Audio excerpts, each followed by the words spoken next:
warm welcome to you. I'm Hayley Palmer. Really good to have you here with me on the show this evening.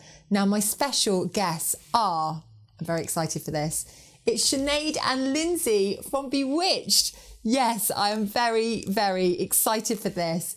I love them growing up, and here is what happened when I talked to my first guest, Lindsay. Lindsay, it's great to have you on the show. How are you? Oh, hi. I'm good, thank you. Yes, very well. How are you? Oh, I'm good, thank you. And thank you so much for joining us today. We thought we needed a bit of cheering up, and we thought you girls were the perfect people to cheer us up on the show. So it's a real honour and pleasure to have you here. Thank you. Oh, thanks for having me. And what have you been up to in lockdown? I know you've got 2 little kids, haven't you? So yes, full-time job. Yes. It is indeed. Yeah, it's been challenging, I have to say. You know, it's been up and down. I think we're in lockdown 3 now, so starting to wear us down a little bit.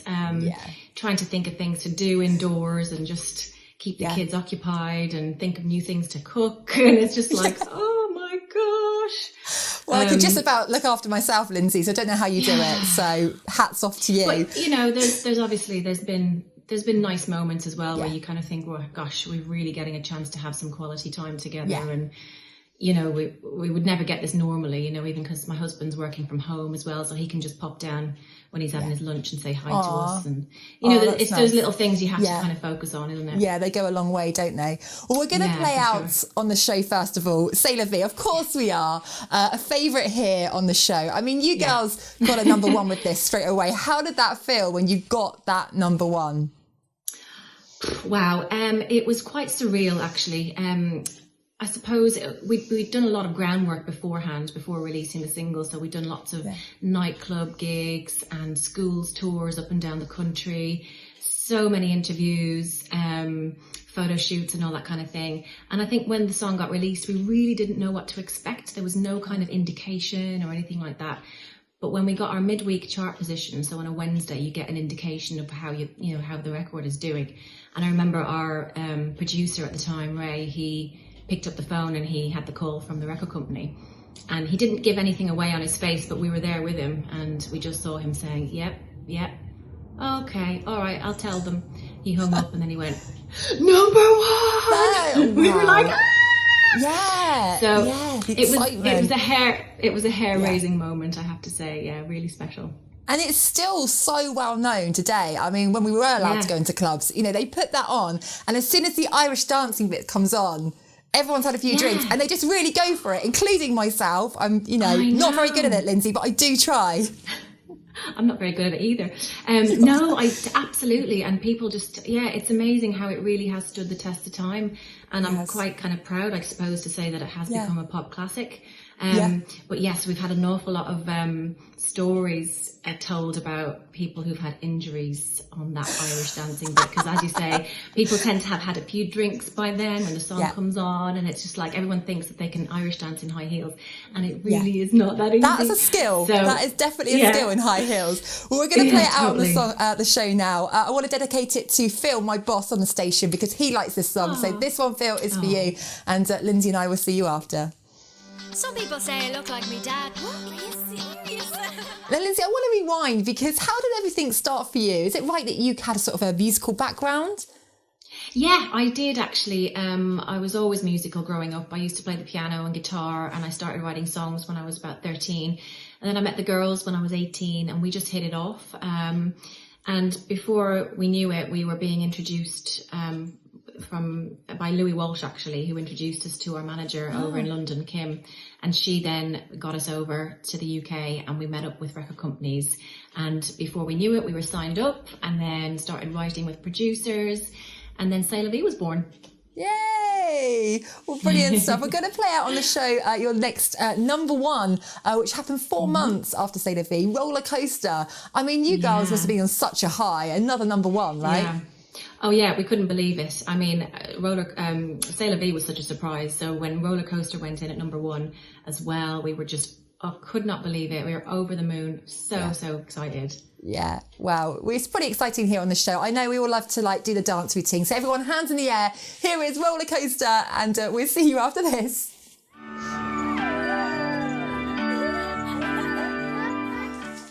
Now, we've got a question from Kelly, one of our viewers.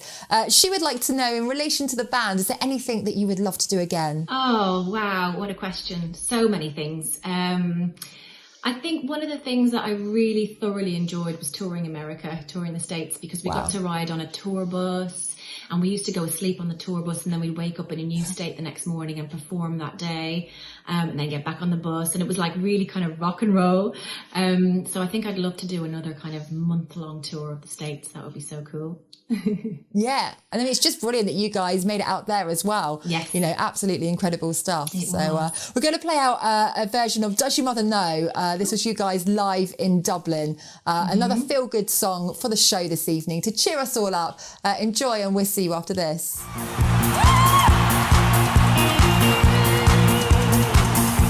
Now, Lindsay, what's coming up for you guys next? Because I know that you were gigging at the beginning of the year. So fingers crossed when things get back together, can we expect to see more of you guys? I really hope so. Oh my goodness, I really miss performing with the girls. I miss gigging. I miss the whole buzz of it. I miss connecting with our fans. I really hope so. Yeah, it's been a tough year, I think, for us in terms of not being able to work. And I think the industry has been hit pretty hard in general. So I hope that things start to return back to normal. Yes, we've got our fingers crossed. Well, we're going to play out you guys live from Disneyland, Rev It Up. But thank you so much. It's been such a pleasure. You brought smiles to our faces. And I think in these times, you know, this really is exactly what we need. It's brought back so many memories for me personally. So this has really made my day. Me. Thank you so much. Well, you brought a smile to my face as well, so thank you. Oh, lovely. Thank you so much. It's Lindsay from Bewitched, everyone. Thank you. Bye.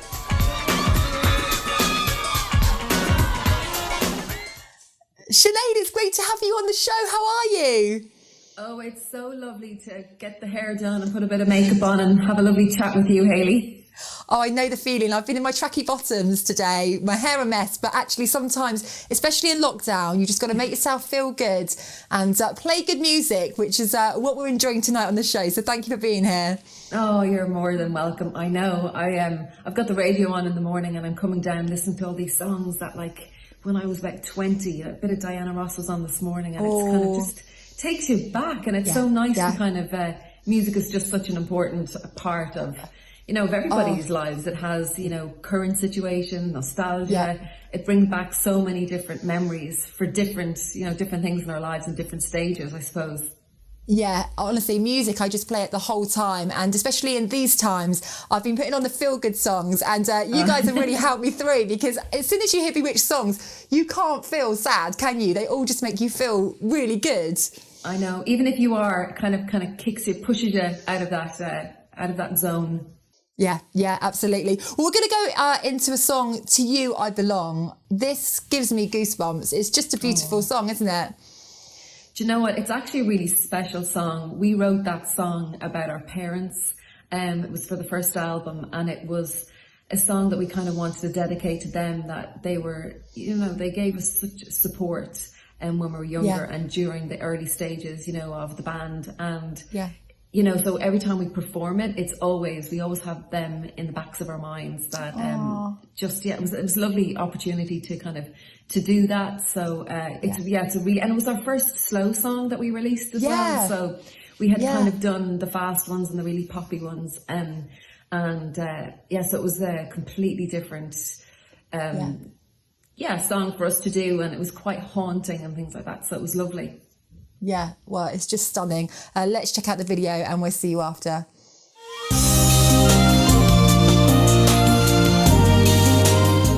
Nosy, Sinead, I love to know how it all started, because I always think, I mean, I couldn't sing at all, so I knew I'd never be in a girl band, but, you know, did you always want to be in a band, and did you always know that you could sing? Give us the gossip.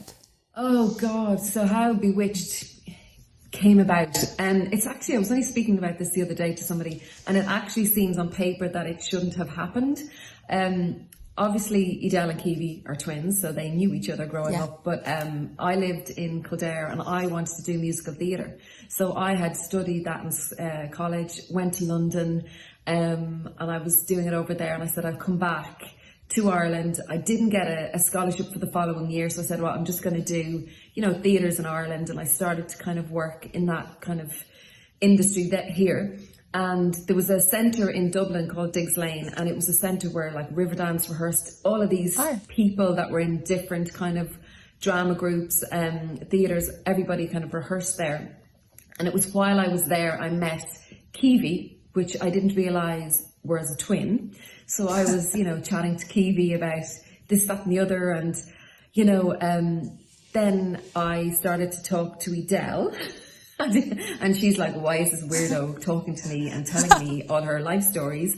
So I said, oh, I've been doing loads of shows. I think I'd like to go into the studio and do a demo. And she was like, I want to do the same thing. And she goes, I've got a sister. And I was like, oh, cool. So I went out to their house, and she opened the door, and then Edel opened the door, and then Kiwi came to the door, and it was just like, oh my God, you're twins. I didn't even know they were twins. So we actually started together and for about 6-7 months. But I was like 7 years older than the girls at the time. So they were like 16, 17, just out of school. I'd kind of gone to London. I'd done college for 3 years, could come back. They were hip hop dancers. I was more kind of ballet. So like literally on paper, this did not seem that it was going to work. And then about 7 months later, we kind of felt that we needed one more person. And Mark Sheen, who's actually in the script, used to teach dance classes in Lindsay's school.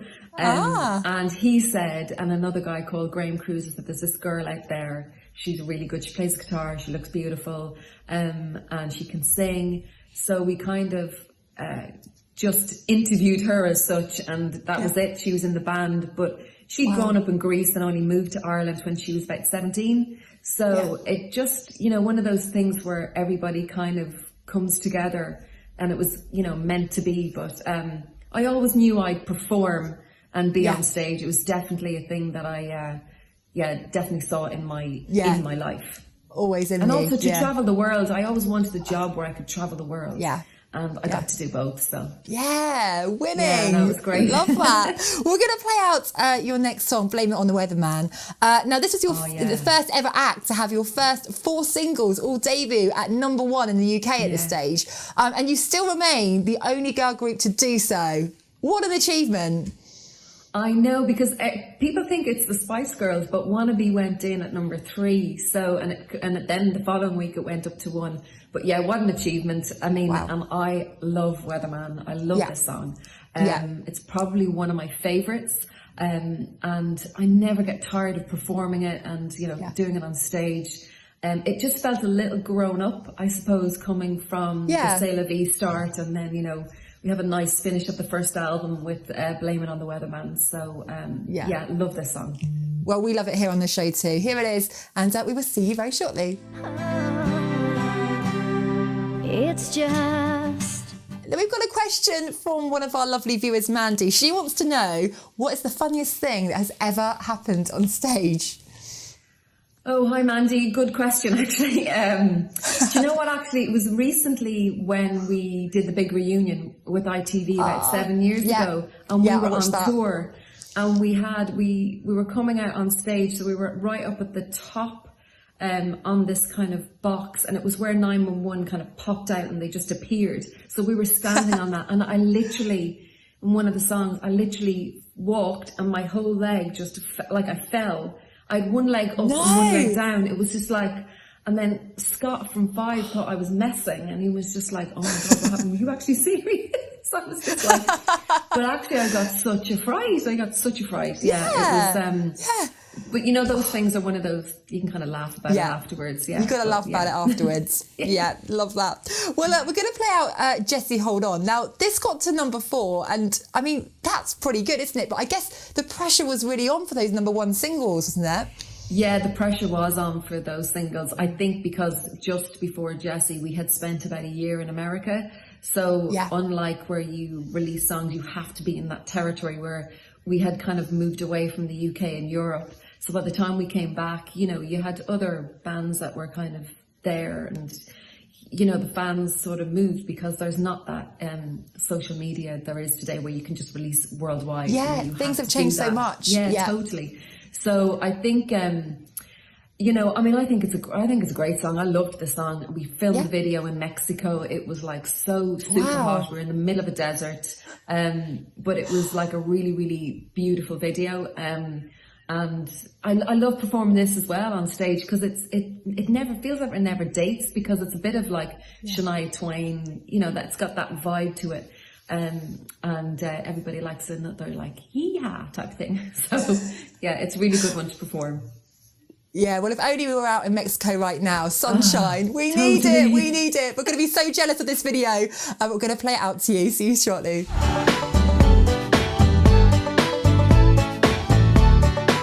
Now, Sinéad, I want to talk to you about Dancing with the Stars, because I saw a little clip and you were phenomenal on there. What an experience. Oh, you're so sweet. Yeah, what an experience. I have wanted to do that show for so long. It was a discipline of dance that I was fascinated with as a child. My mum and dad did a little bit of ballroom years ago, and I just really, really wanted to learn, especially, you know, kind of like the American smooth, that sort of, you know, I did a Viennese waltz. I loved the paso, but I had an absolute amazing experience. Ryan, my dance partner, was amazing, so patient. But I just remember even the first night we did that show, that feeling, you know, when you watch it, you kind of think, oh, you've got that feeling where they just float around the dance floor.